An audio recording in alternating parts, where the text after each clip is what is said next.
Mr. Bolton, thank you for being here. Glad to be with you.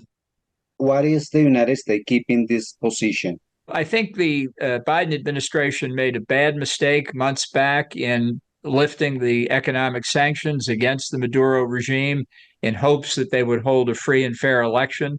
That was never going to happen. Maduro was never going to allow a free and fair vote. Now we've seen the result. So the Biden administration only has about 6 months left in office, but it can do the U.S., Venezuela, and the whole Western Hemisphere a big service by coming in strongly behind the opposition to say this is unacceptable in a hemisphere that wants to be ruled by governments elected by the people. So you don't agree with the United States position right now? I think it's weak right now. I think Maduro, what he showed in 2018, 2019 is that he resisted the opposition. The Cubans and the Russians kept him in Caracas and they toughed it out. They made it through. He may think he can do that again. And I think our collective job is to prove that he's wrong. What should be done according to your knowledge? In terms of inside Venezuela, obviously we look to the opposition. They're the ones with the most at stake on behalf of the Venezuelan people. In the previous episode, they used a provision of the Chavista constitution to declare the presidency vacant and to have the National Assembly elect an acting president. That may not be possible this time. We'll have to see. But I do think that it has to be understood that what happens in Venezuela is led by the Venezuelan people who overwhelmingly rejected Maduro. And then it's the duty of us outside to do what we can to help. So you think the solution for Venezuela is maybe in their army hands or military hands?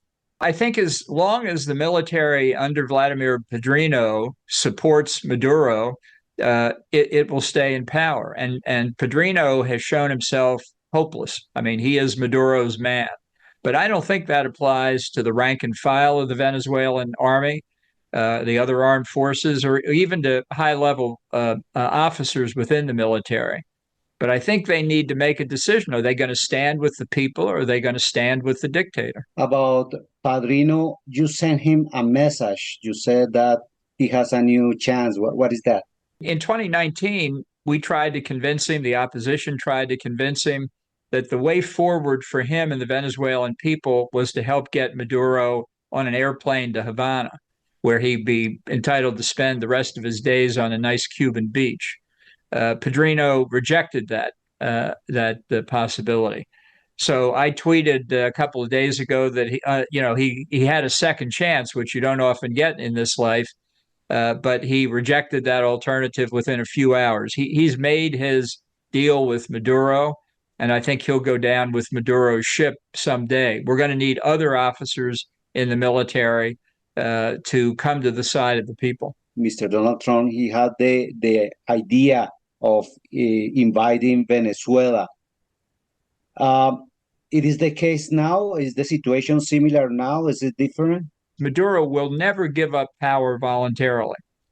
So the way this is going to happen is to split the military, split the regime, show that the people are united, which I think they really are, based on what we believe the results of the election actually were, get into the streets. And at that point, I don't think the Venezuelan military, when it comes right down to it, will fire on their own people. What do you think is going to happen with this Venezuelan situation and the United States elections? I would say, ironically, even though Joe Biden is now a lame duck since he's not running for reelection, this is a moment he can make history.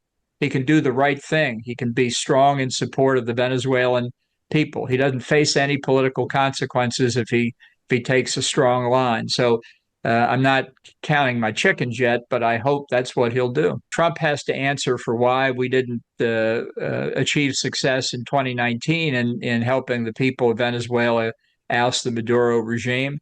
We don't know what Kamala Harris thinks. She hasn't said much about foreign policy generally, but certainly they're both going to be asked the question in the upcoming campaign. Ambassador, thank you very much for this interview. Well, thank you for having me. I appreciate it.